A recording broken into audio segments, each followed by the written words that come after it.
Okay, I think we should get started. It's a little after 7. This is a meeting of the MBTA task force in Manchester. This is really a community forum, public forum, where we're going to spend most of the time answering questions and addressing comments that you might have. And so the first thing, by the way, this meeting is being recorded. And the first thing I'd like to do is introduce and do a roll call of the task force members who are here. So I'll just go around. Ann Harrison. Here. Richard Smith, Denny Hall, Laura Morris, Sandy Bodmer Turner, Sue Philbrick, Sarah Mellish, and myself, Chris Olney. Also here is Mark Resnick, who is our town planner. So we're going to start off with Sue Philbrick giving a brief presentation, and then we're going to open it up for comments and questions. And Sue, you have the floor.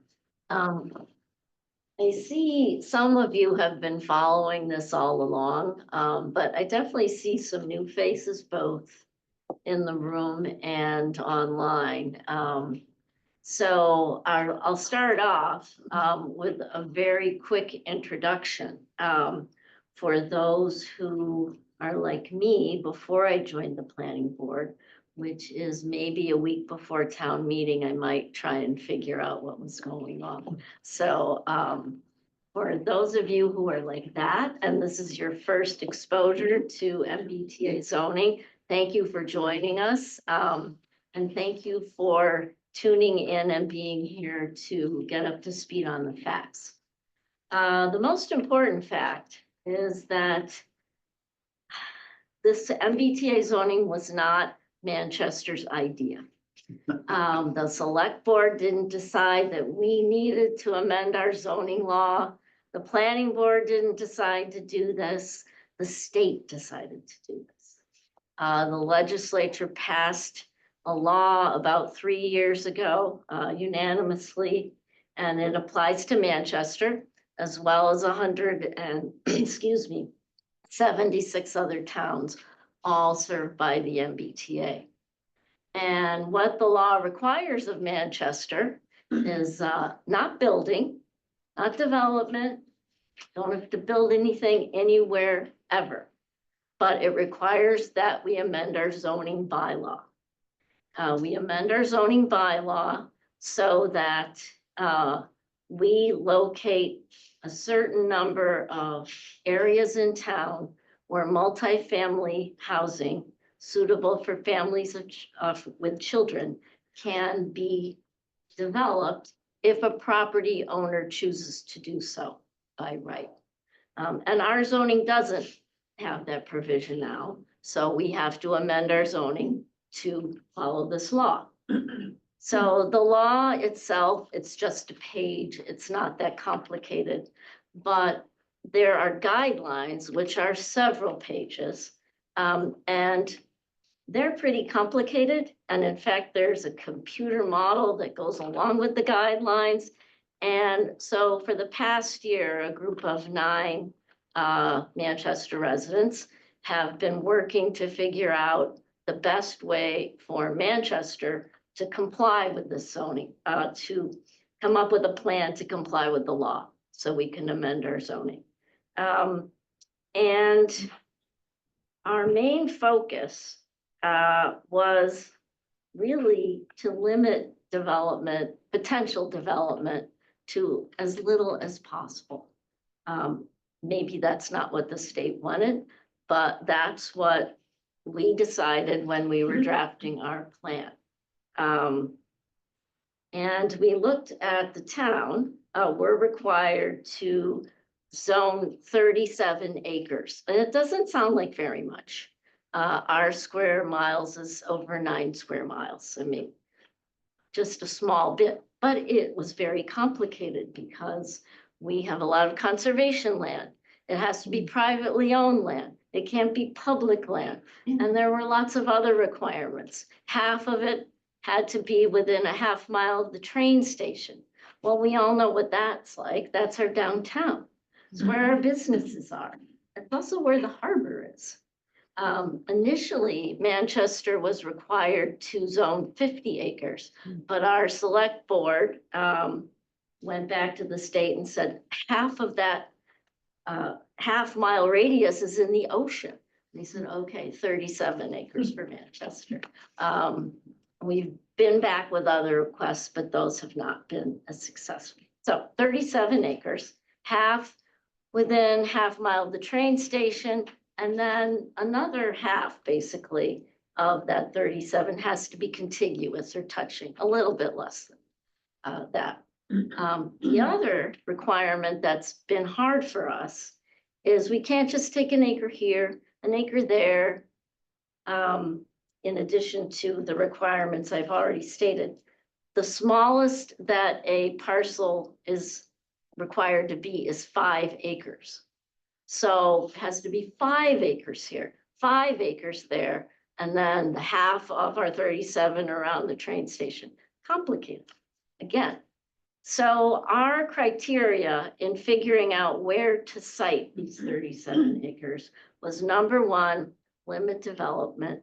Number 2, and really the most important, was be true to the character of our town, maintain the character of Manchester, and maintain the character of our diverse neighborhoods. You know, we have very different neighborhoods all over town. Each of them has different zoning, different size lots, different types of housing. We didn't want to really mess with our neighborhoods. To do that as little as possible. In addition, we did not want to jeopardize our vibrant downtown. Crosby's, the hardware store, restaurants. We need all of that to be a vibrant community. So that happens to be within that half mile of the train station. So we wanted to protect that. We don't want that turning into multifamily housing. And wanted to have some guidelines, which we really don't have now for building in Manchester. We wanted to have some guidelines specific to any projects that might be constructed under this particular zoning for multifamily housing. So those were our priorities. In citing the districts, we tried to choose areas that already contained multifamily housing. So even though our zoning doesn't really allow multifamily housing as it's defined in the state law as of right, we have quite a bit of multifamily housing already in Manchester. And much of it is around downtown, happens to be within that half mile. So we tried to cite the zones in areas that already have multifamily housing, because that lessens the likelihood that that multifamily housing is going to be replaced with other multifamily housing. Those were our main criteria. Any other main objectives that I'm missing? Well, they told us we had to have a certain number of units or something like that. Right? Well, that brings up a good point, because one of the state's requirements was that our zoning had to allow for 15 residential units per acre. And so when you multiply 15 by our 37 acres, you get a whopping 559, I believe. And that just sounds, I mean, that's a lot of units. And so the way to lessen the likelihood of the development of that many units is to put the zoning, lay it over areas of town that already have multifamily housing and that have small lots, because we discovered this requirement and used it to our advantage, which I should say, what we tried to do is take the law and the guidelines and sort of bring them out so that what came out was the most advantageous to Manchester, not to developers, not to the state, but to our town. And so the 559 units. So one of the requirements is if you zone over a lot, let's take the Essex County Club, for example. If you zone over a lot you have to zone over the entire lot. You can't just cut off a 5-acre parcel. Because we thought, well, that'd be great. Essex County Club, privately owned. It's not within the half mile, but it's close. Maybe we could zone over a piece of that. That's not gonna be sold anytime soon to a group of developers. But that wouldn't work because it's over 180 acres. So you multiply that by 15 units an acre and you get 2,700 new residential units right in the middle of town. And that doesn't follow our criteria of honoring the nature of the neighborhood or the character of the town. So that was another really hard requirement to work with, was you can't chop up a lot. So we determined that if we zoned over small lots and areas that already contain multifamily housing, we would have the best likelihood of minimizing development. But we also did want to have an opportunity for some housing, but we didn't want it all to be downtown. 37 acres around the downtown would just be a huge amount of density. So we follow the requirements of the guidelines in terms of the half-mile circle around the train station and the contiguous areas.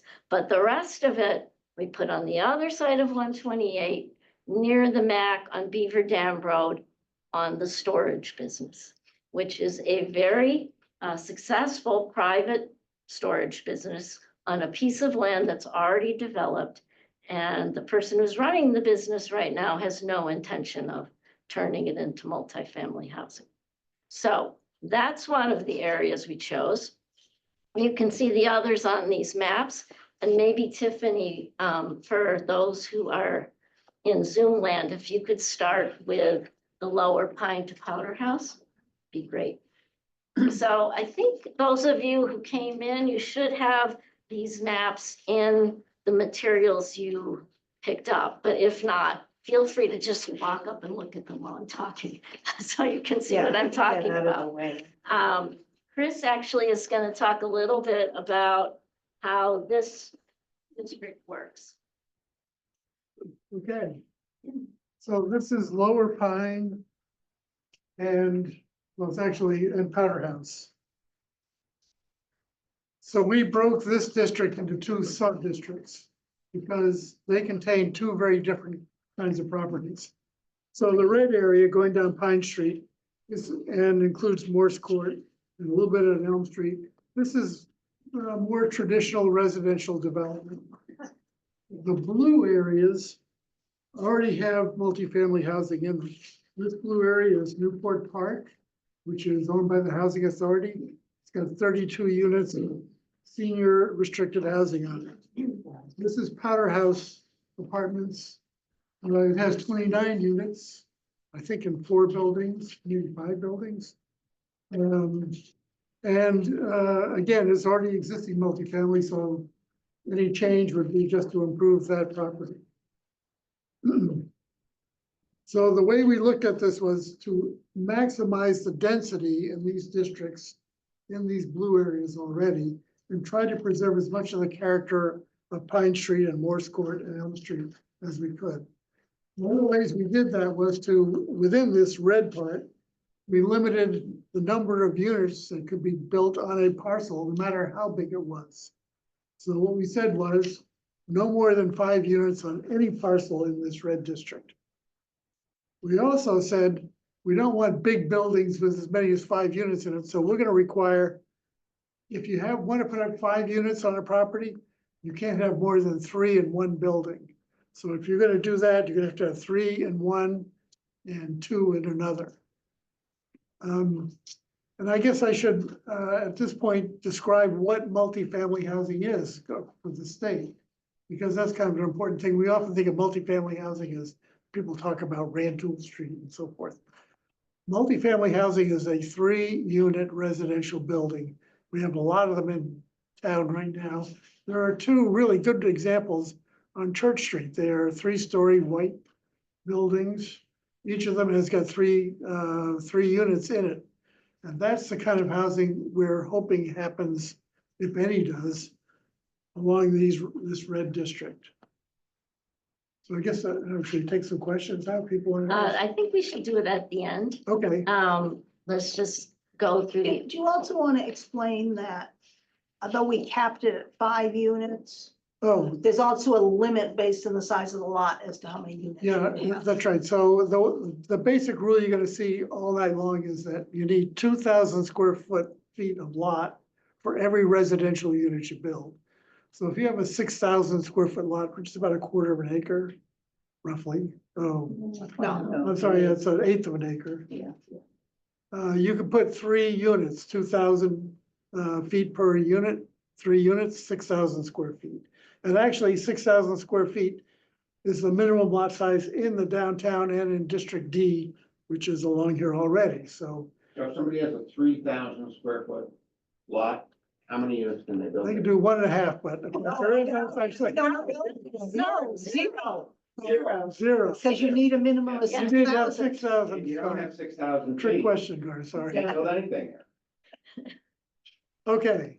One other thing we said was that you can't, these are overlay districts, so there's existing zoning still stays in place under there.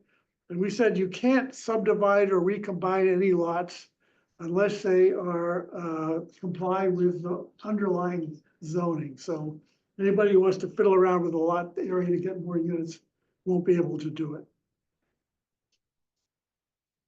do Okay, you want to talk about the unit cap? And, the 5, right, Yeah, I oh, you did, I did, did. okay, did. all right. You were sleeping. I wasn't sleeping, but. Oh, thank you, Chris.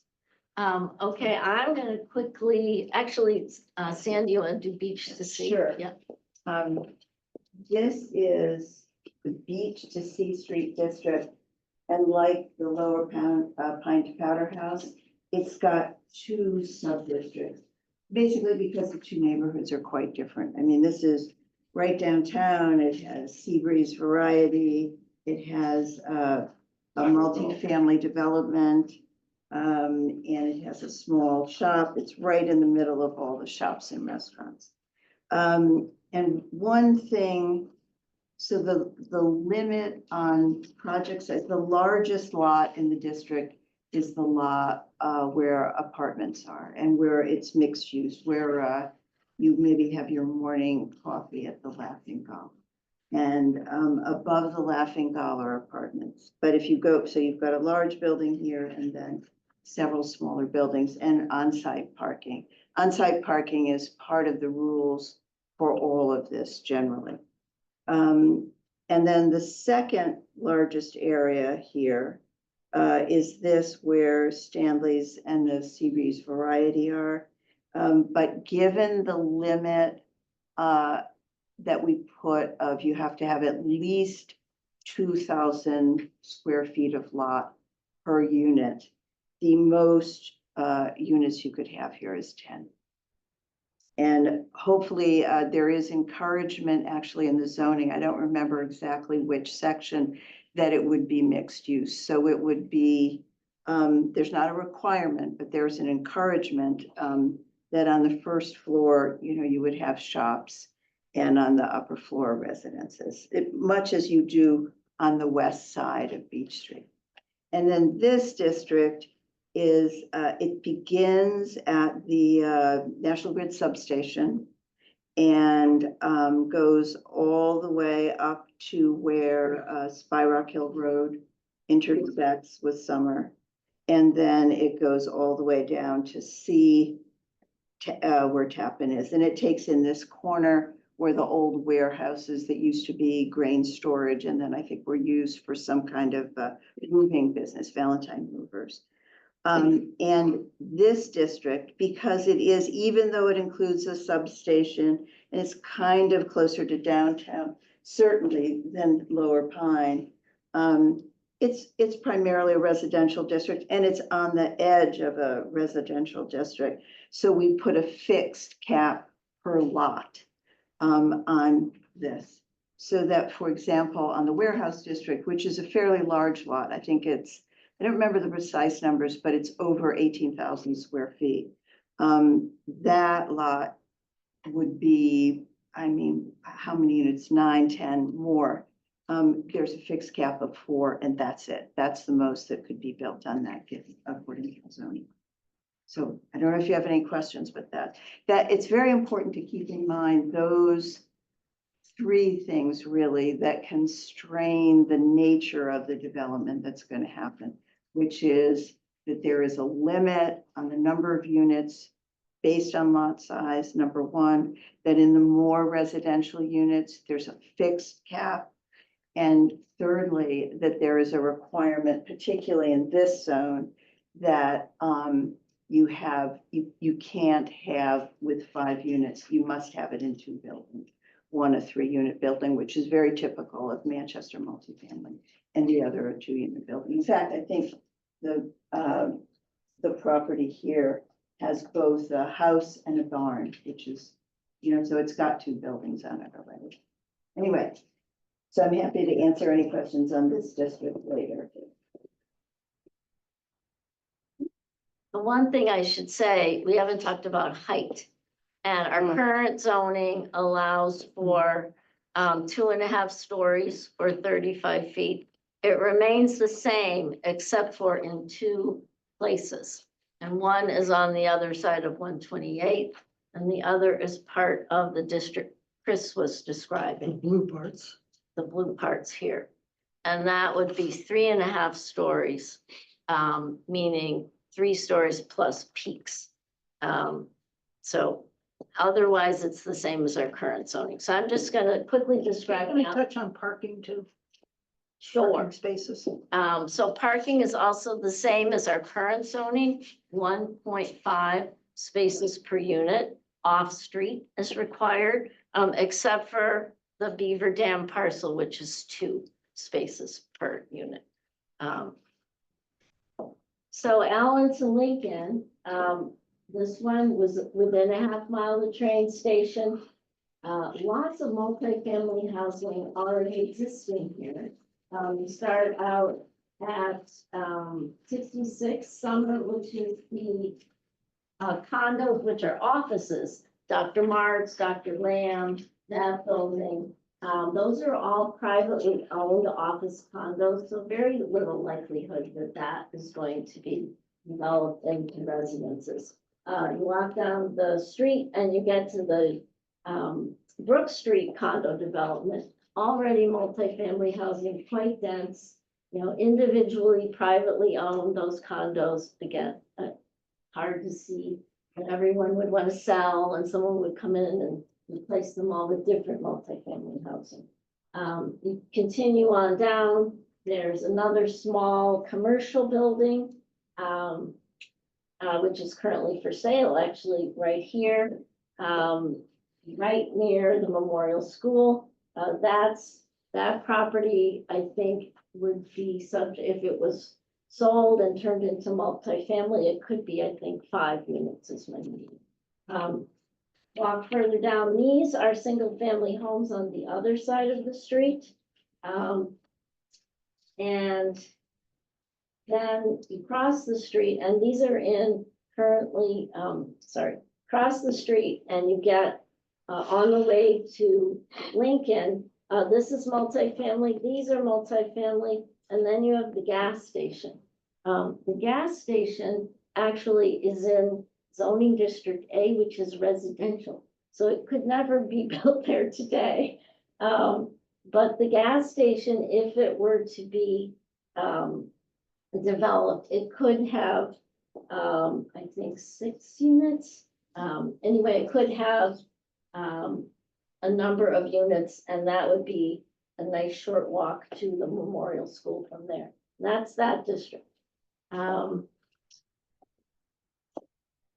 The Beaver Dam District, Gar, do you want to quickly describe Beaver that? Dam District, if you go across, you're going down School Street, you go over 128, and I think it's the second right, which is called Atwater Avenue. And you drive, and I encourage you to do this. It's very interesting to drive in there because a lot of people just don't go there. It's like where is this anyway? Everybody goes to that. Right, and unless you go to the athletic thing. But anyway, so you go across, you take that second right, that's Atwater. And then you drive in quite a ways and you take a left, which is called Beaver Dam. And you go in there, and I think it's 7.8 acres, but I might be wrong, something like that. Is that That's about right? Sounds right. I think so. And you go in and there's some metal clad industrial warehouse buildings. But I'm not really doing them justice. I think they look pretty good myself. And if you were to go in and see the inside, these are very professional storage buildings that the owner has spent a lot of money to make sure that they are what people need. They are fully occupied. And in fact, he is in the process of building another warehouse building in there because the business is quite good. If you're in the industrial real estate business, you know, the storage business is a great business because we need it in this country. We need storage. And a lot of businesses in Manchester use that facility to park their trucks, to store their inventory, to be a base for their operation. So it's a very utilitarian and very professionally managed and maintained property. So we were really looking to fill out that number of units that we were required to zone, not build, just zone. And we needed about 100 units, Mark. Yeah. Is that right? That's correct. Okay, so we needed about 100 units, and we said, how about Beaver Dam? It's already developed. Nobody's gonna cut down a tree. There aren't any trees out there. If you go and look at the place, it's, you know, completely developed. And it's very well maintained. And I have met, actually, very briefly, I met with some other folks. We went and met the owners of the property. They're very responsible, and I think they're good businessmen. So we think the likelihood they're gonna take a cash flow producing, successful income property. I love income property, anyway. And tear it down and go in the speculative multifamily housing business is slim. And I actually have done a little bit of analysis on this. I don't think they can get more money by building apartments than they do running it as a storage business. So we think designating the Beaver Dam 7.8 acres, which is the other 100 acres we needed to fill out the law. Not 100 units. Oh, 100 acres, right? No. Audience, thank you. Other 100 units that we needed to fill out was a perfect fit. And that's why we designated. Is it possible that someone 20 years hence. might tear those buildings, but I doubt it, to tell you the truth. Anyway, that's kind of underlines the thinking we had. Let's comply with the law without wrecking our town. That's what we're trying to do. Sorry, I'll stop. Thank you. One thing I wanted to talk about is, in the zoning amendment, we put design guidelines. And these were drafted by a group of local residents who are architects. And, you know, we don't have these applicable to other buildings in town right now. But these design guidelines have specific requirements that anyone who wants to develop their property under this zoning in the, it's actually 39 acres, because we couldn't divide up properties in the 39 acres. They're required to follow these rules that are in the design guidelines. And they're required to go through what's called a site plan review. abutters would be notified. There would be a public hearing with the planning board. And actually, most of the zoning, the pages of our zoning amendment are comprised of the design guidelines, but they relate to appearance. Let's make whatever is going to be built look appropriate to the neighborhood and to the town. Materials and other Roof shapes, roof shapes. windows. Not having some big slab of the building. There's a Right. lot about articulating the way the building, so it looks like Manchester. Yes, Are these design guidelines more or less stringent than the existing design guidelines? we don't have design guidelines. We don't have any design guidelines? No, so these are more stringent.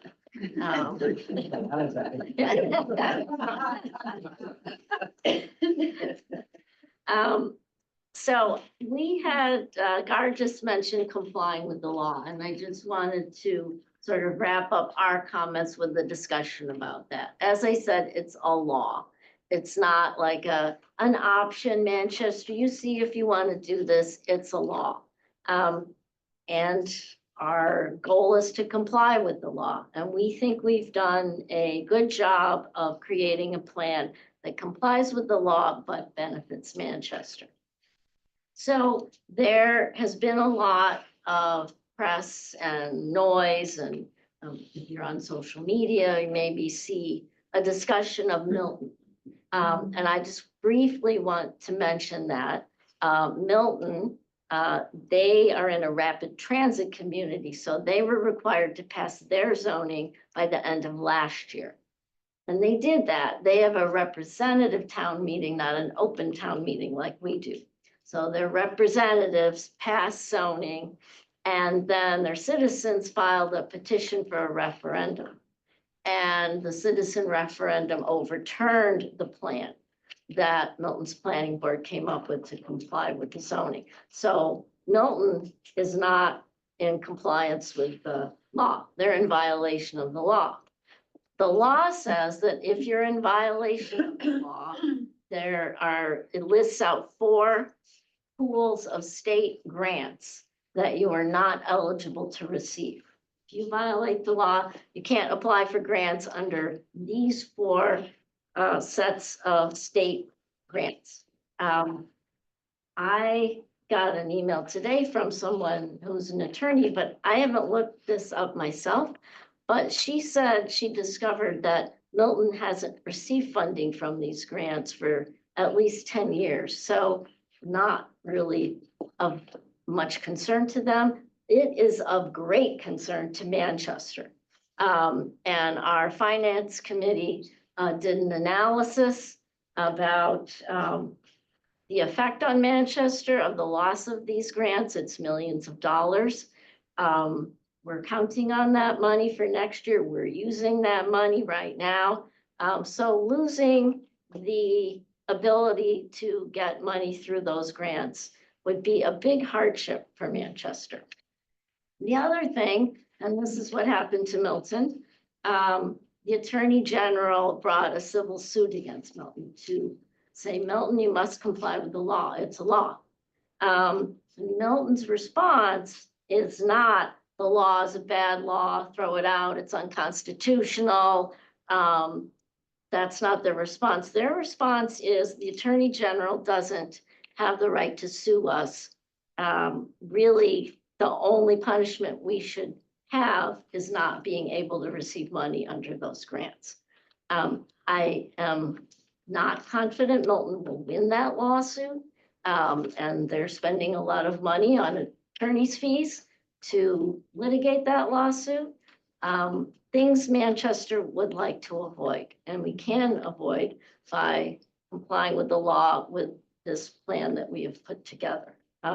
Also heard about, well, let's wait till the court decides the Milton lawsuit, which should be in February of next year.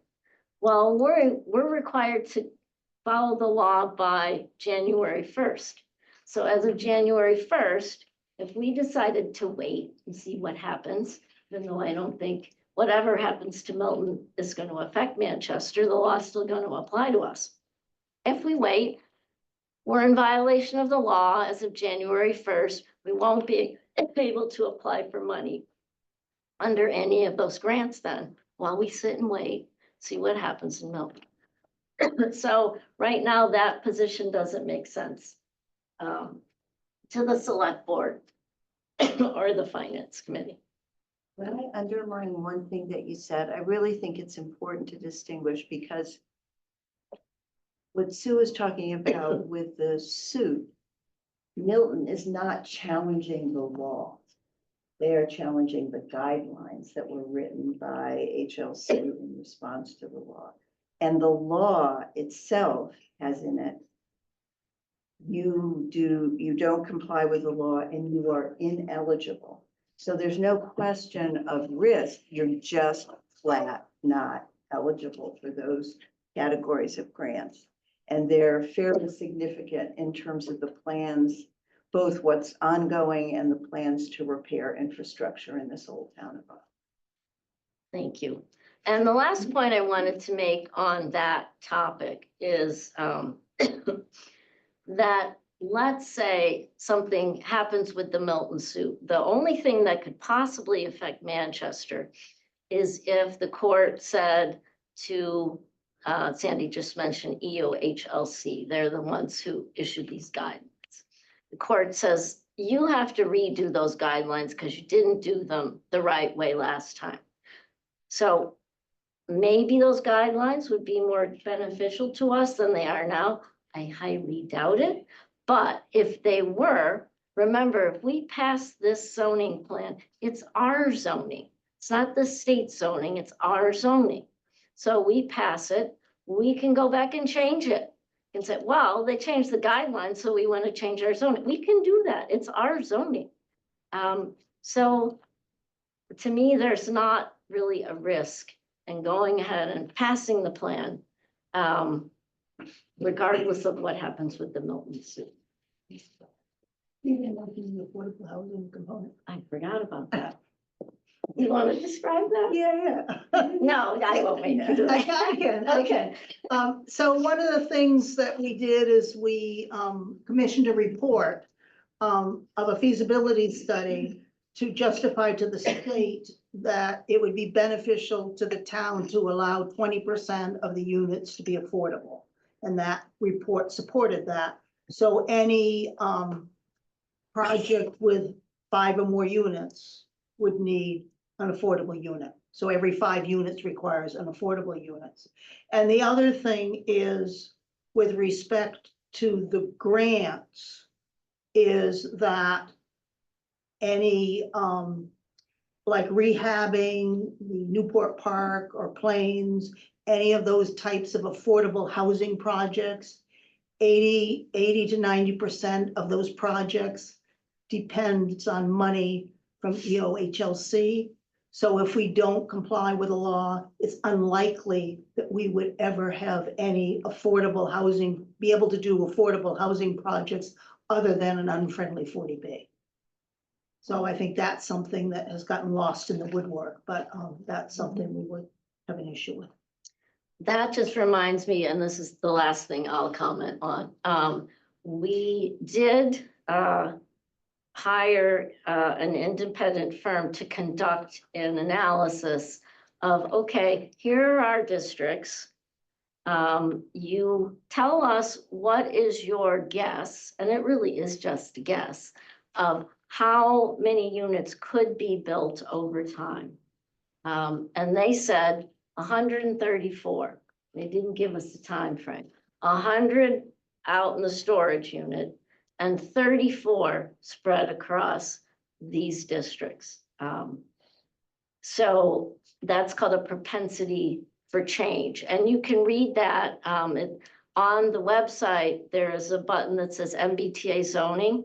All of this, all of the studies that Sarah described, the propensity for change study, the financial analysis, it's all there. And we also have some videos of each of the districts with a bit more statistical information on them. The 20% Sarah mentioned is the maximum that HLC would allow us to require be affordable. And we had to do, the maximum they would allow was 10, but you had to do a special study, and if you did, and it came out that you could do 20%, you could, that's how we got to 20%. We're pretty committed to assuring that some of this gets built, whatever gets built, has some affordable component. All right, time for, I'll make oh, Danny. a couple of observations. With regard to whether this zoning could be overturned, I think it's instructive to remember that 40B, which is what we're dealing with up in Shingle Hill, has been on the books for 50 years. And it's the same concept of the state imposing zoning on us. That's withstood several challenges over those 50 years. So I think were we to decide as a town to not comply, the best we're going to get is a big legal bill and the potential to have somebody else dictate how we comply. So I think that's important to remember. The second point I'd make is sort of supplement what Gar was saying, maybe a little differently. Self-storage, I can tell you from experience, is extremely profitable. You get about the same rent per square foot as you would as if it was an apartment. And on top of that, you have a quarter of the expenses. So when you do the bottom line, most of those properties are making 15 to 20% cash on cash returns. The analysis that the independence firm did to decide what was likely, their benchmark for multifamily was a 6% return on cost. So 25%, 6%. You know, this is a hell of a lot more profitable, and it's also surrounded by wetlands. So I think, to think that there's going to be 100 units of multifamily there in the next, God knows how long. I just don't think it's possible. I just don't see that happening anytime soon. And I think, so the net is, in my view, if you take the rest, there's another 34 units that might get built. That's not so bad. You know, that's, you know, for something that's foisted on us, the fact that we can create a net gain of 34 units, that's a pretty good result. So questions, comments, venting, we're ready for all of it. Christie, wanna? Sure, yeah, so, sure, could you give us your name and where you live? Yeah, I'm Peggy Strachan and I live up on Masconomo Street. And I wanted to ask you, I'm sorry, what's your name? Sarah Mellish? Sarah, could you explain again how 40B and 40A, and I never remember which is which, and so that's probably typical of everyone in town. Can you explain again how they interact, if they interact, and what the consequences are of the interaction? Right, so what the state did with 40B is they said if less than 10% of your housing units in your town are not affordable, then a developer may make a presentation and for a project and override all local zoning in order to build a project. That's 40B. That's 40B, and that's what happened with SLV. Yeah, that that included waivers of wetland provisions, all the local provisions. And that's what happened with SLV. And with SLV, the ZBA denied it because of the conservation sensitivity of the area. And that's now in legal limbo. But you made a comment about, we could apply for benefits from something housing. Oh, yes. There's a lot of initials being thrown Right, around. okay, I'm sorry. So in order to avoid future 40B projects, we need to have more affordable housing in Manchester to equal 10% of our housing stock. Now, we're hoping with this 3A, this new zoning, that if that allows 20% of affordable or requires it, that would help us. But but in order to get up to the 10%, we need affordable projects. And affordable projects are done by often nonprofit entities. North Shores, CDC, Harbor Light. And when they put their proposals together, 80 to 90% of their financing comes through the same state agency that is mandating this new zoning law. So that if you don't comply with this new zoning law, then your developers are not going to receive those monies, which means we can't have any affordable housing built in Manchester in order to get up to that 10% to avoid those larger projects that override all of our existing zoning. So this is another consequence in addition to Right. being in court and Right. I think it's worth at the town meeting somehow, I know it's so complicated, but somehow stressing the consequences. It's a good point. Well, and when we looked, I also am chair of the finance committee. And when we looked at the grant situation, we felt that if the build out was over 20 years, it would be about 2 to 4 million in grants a year that we would forego. And that would result in a potential tax rate increase of between 6.5% and 13%. So I would So it's- stress that as well. So it's not small dollars. No, And we also determined that allowing by approving the zoning, it would not really cost the town any money because the increased assessments recovered the expensive, primarily because we've lost 172 Manchester students in the regional school district in the last 4 years.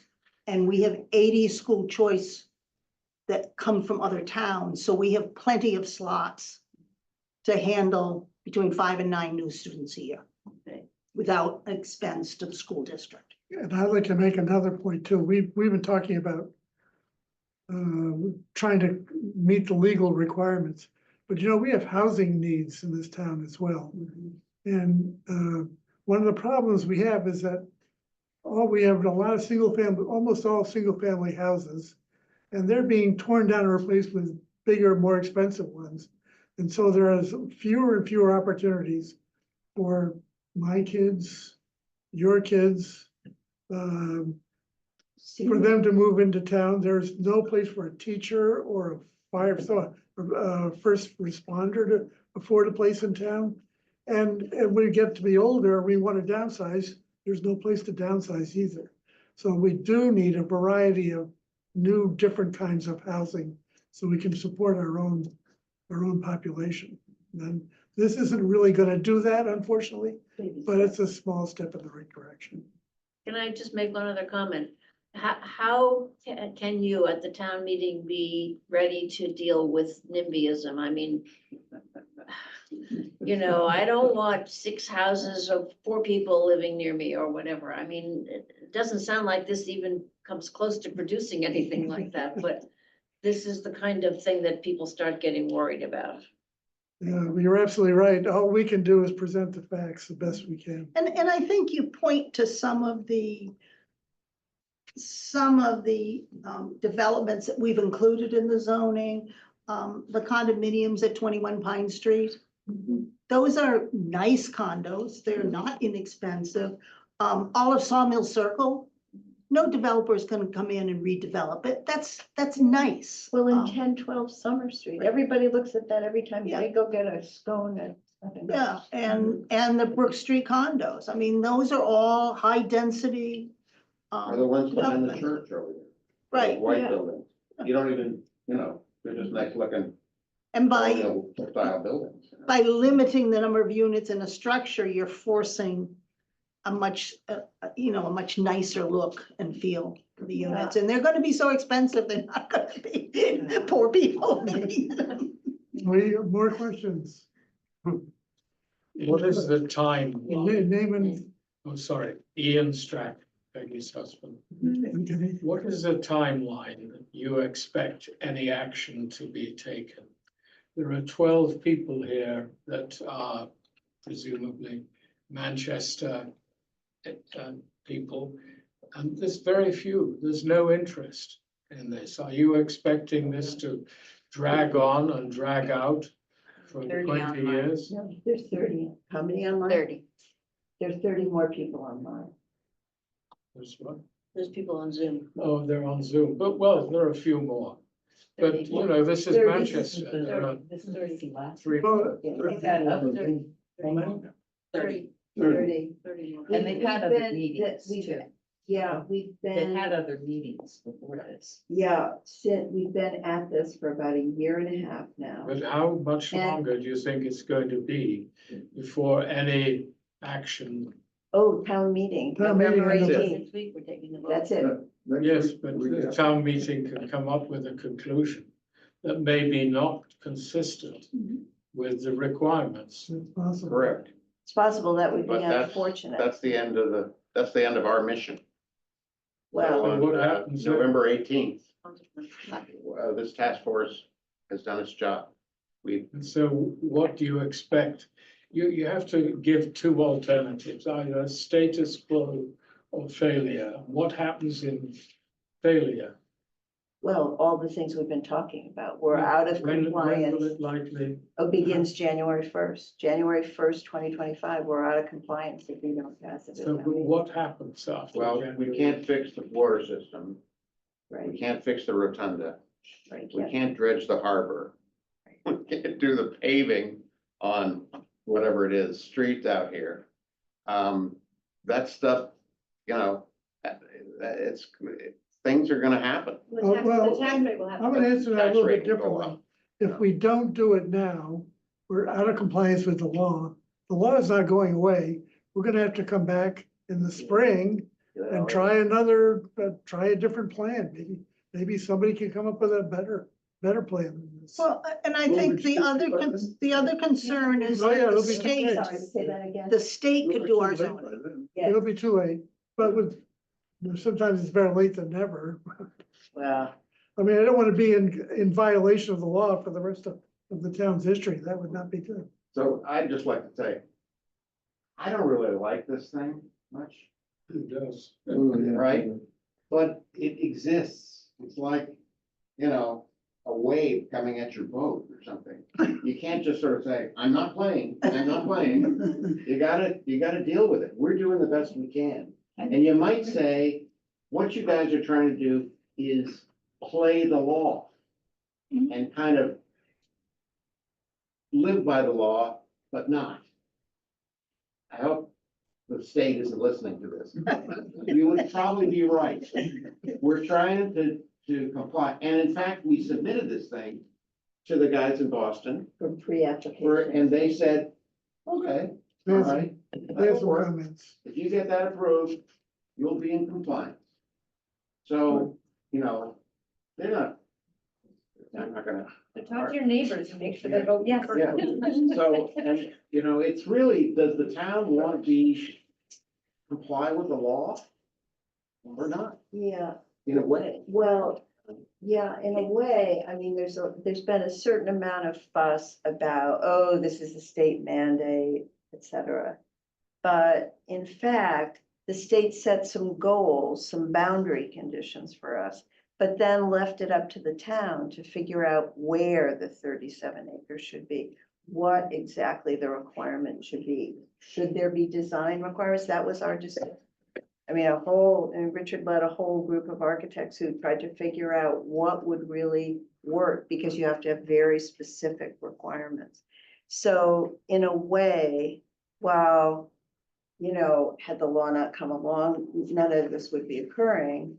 But we did have a lot of local discretion in terms of figuring it out how best to apply the law to Manchester.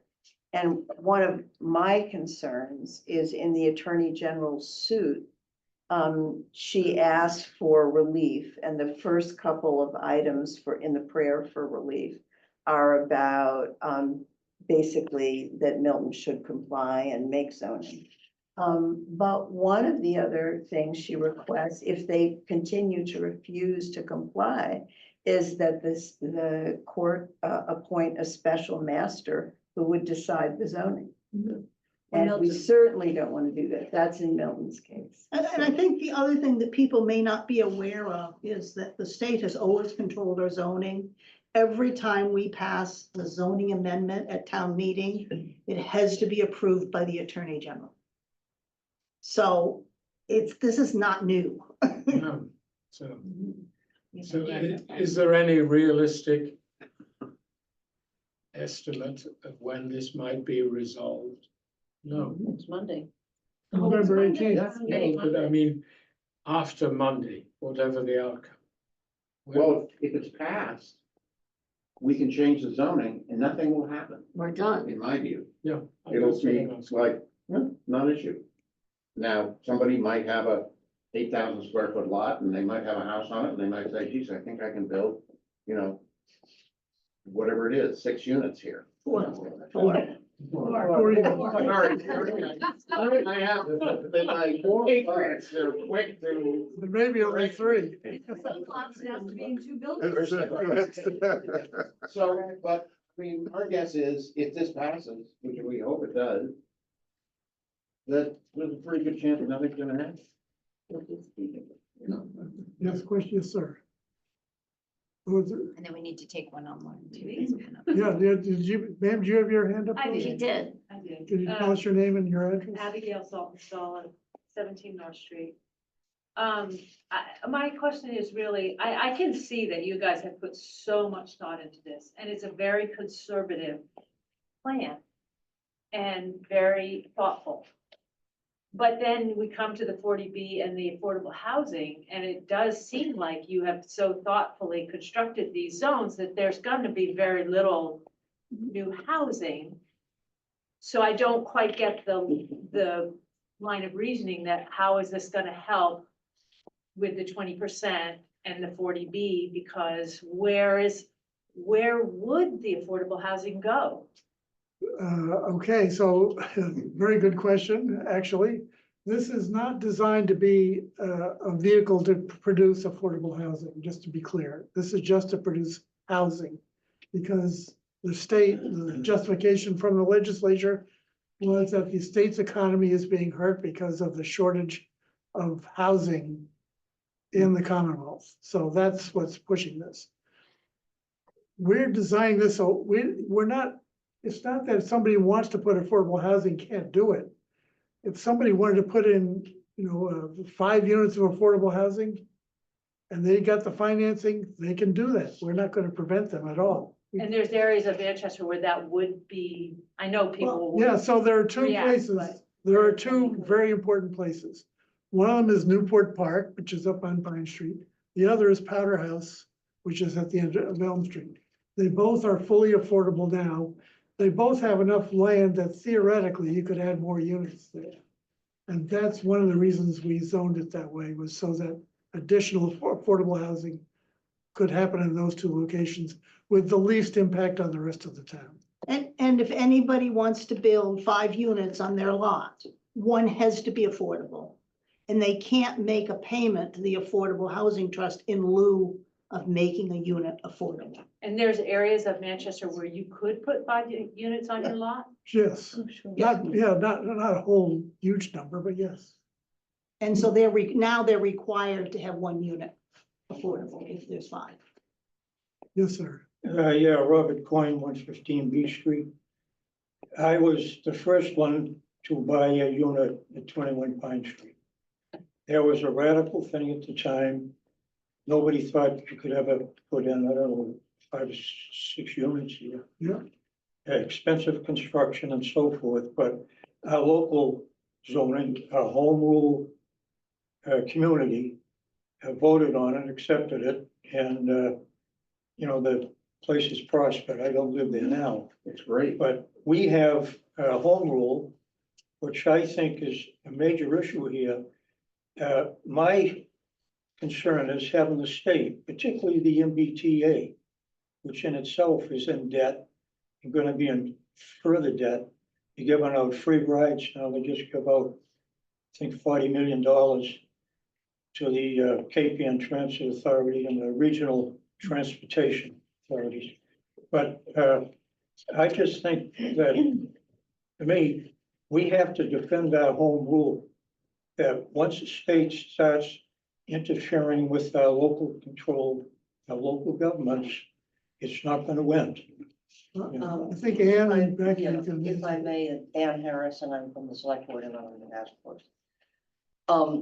Massachusetts has a home rule amendment to its constitution, which says specifically, as long as it complies with the laws of the Commonwealth.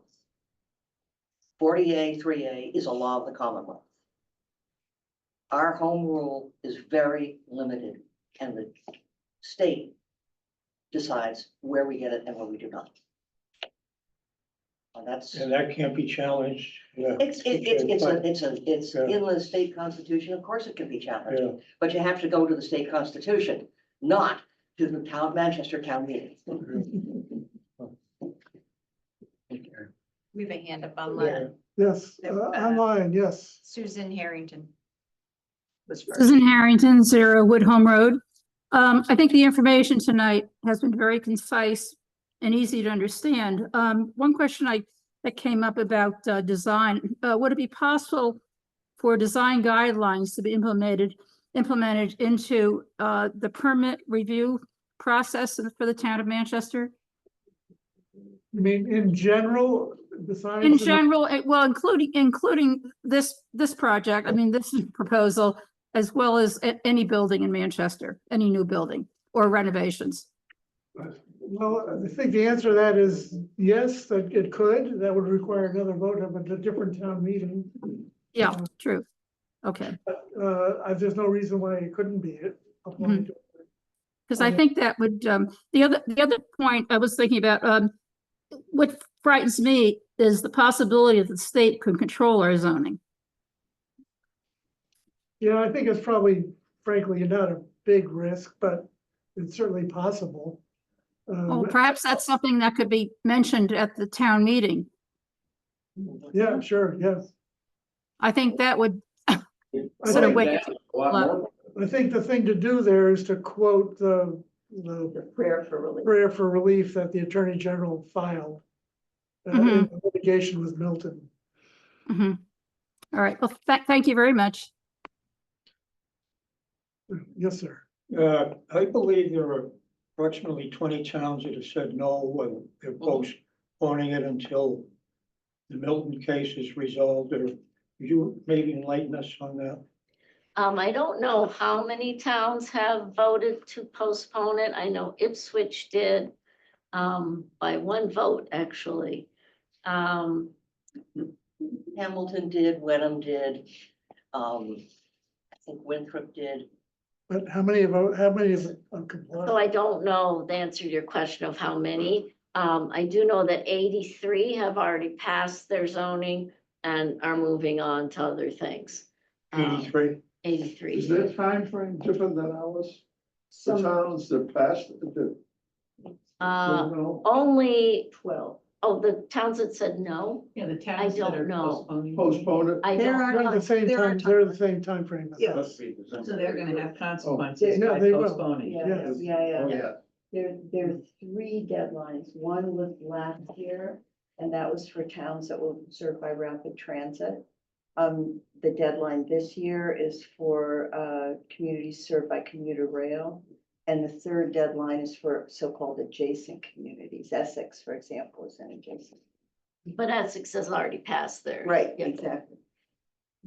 I just, one more question. On the Brady property, the 100 units, Yes.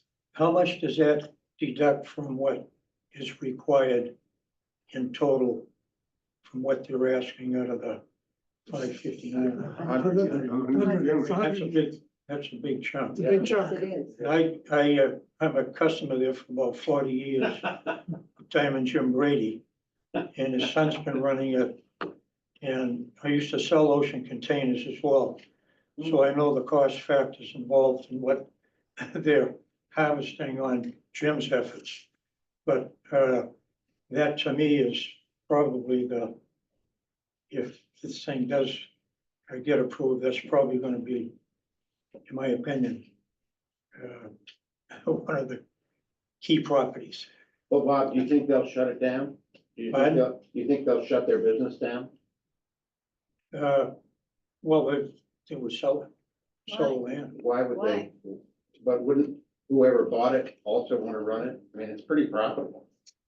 They're containers, and Well, for the most part, the two buildings are a little different. Oh, the so new buildings they're doing are not just storage. They're sophisticated storage facilities. Yeah. that property, excuse me, that property is being redeveloped right now. He's keeping the existing large building. All those old trailers are being slowly removed from the property. He's in the he's beginning construction of a new building that's been already approved, that's gone through conservation. It's very different. Yeah. It is much different than what it looked like before. It'll have parking, it'll have proper drainage, landscaping, it'll be a vastly improved. It's a big investment. Yeah. I haven't been up there. That new building was approved by the ZBA, and as part of the approval, he was eliminating 54 trailers. The other, Oh, he was eliminating 54 trailers? Yeah, in exchange for the new building. Oh, So it's changing, all climate controlled. the other side to the Beaver Dam property is that if it were built, it's the one place where we can be sure that there would be affordable housing. Yeah. Because that one would require Yeah, that 20%, 20 units. 20 unit, if they built it out to the 100 limit, that would be 20 units of affordable housing. In the smaller places, people might say, well, I could build 4 Instead of 5, because an affordable unit, I'm gonna take this is not affordable the way you think of it. It is not a nice landlord who's renting small apartments to people so that they can stay in town. This is a capital A affordable as defined by the state. And you have to meet a ton of requirements to meet the definition of a capital A affordable. These are what we are requiring people to build as if they build 5 units or more, a capital A affordable housing. And that's what the 40B law requires. It's a capital A affordable. Okay, more question. Yes, Where Jody. Jody Can Morse. I just want to make sure there's no one else online who's had their hand up for a while. Alan had his hand up. I don't know but he took it down. Did you want to say something, Alan? No, thank you. I just wanted to amplify Anne's response to the question of the amendment and zoning. Chapter 40A is referred to as the Zoning Enabling Act. It confers from the state the power to zone 2 towns. The state, not likely to do it, could repeal it entirely and reserve to itself the power to zone. The Home Rule Amendment is basically irrelevant to that issue. Thank you, Alan. Okay, Jody, sorry. Sorry, this is quick. Jody Morse, 11 Jersey Lane. So there have been a couple of letters in the Cricket, which I'm sure people have been reading. And one was, I thought had some interesting pieces of information that I'd like you to just address, because I think they're false. One was that senior housing is not allowed. And all of these units have to be at least 2 bedrooms. There are no 1-bedroom or studios allowed on these properties. Could you please? That's false. Yeah, they're both Yeah, false. false. Thank you. We can't, the law is ambiguously written, and it says that, well, I can't quote the exact law, but what it's saying essentially is that the zoning cannot restrict housing to require senior housing.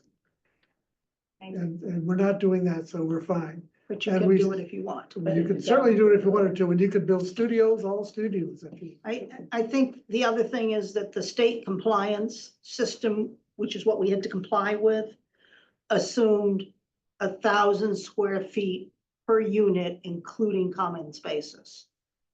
So they say family friendly, but 1,000 square feet, including common spaces, Per unit. is not particularly family friendly. So there's no restrictions on the size units you can build. You could build 2,000 square feet if you want. Or you can build studios.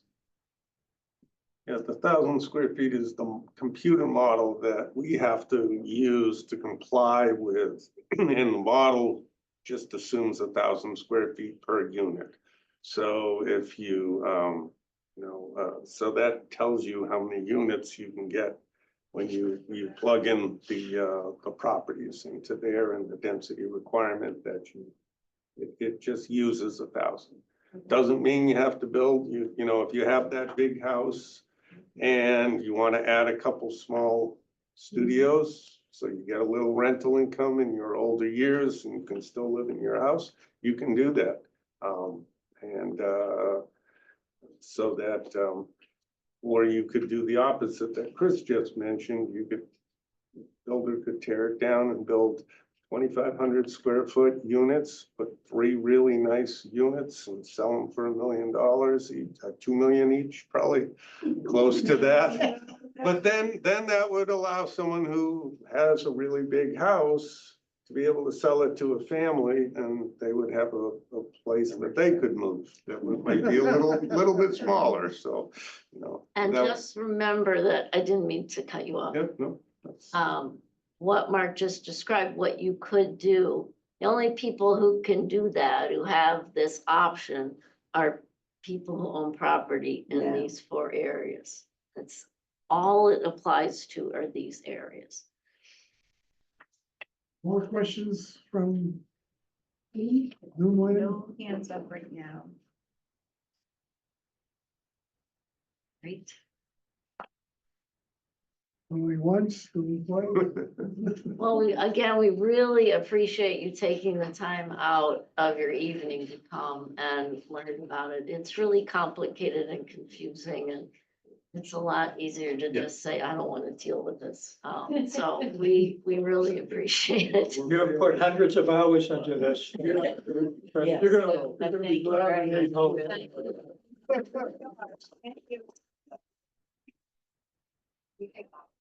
Okay, so the task force has got just one more thing it has to do with it. Okay. You don't have to say. You don't have to say for this.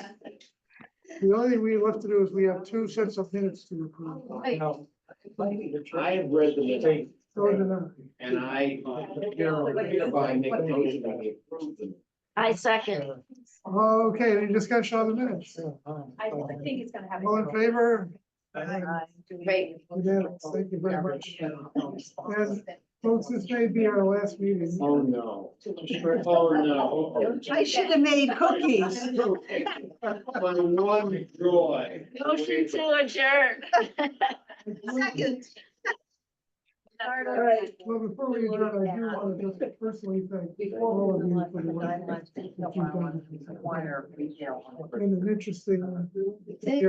Puzzle Great. solve over People. problems over. Democracy works. People like. Okay, motion to adjourn? So moved. Second. Second.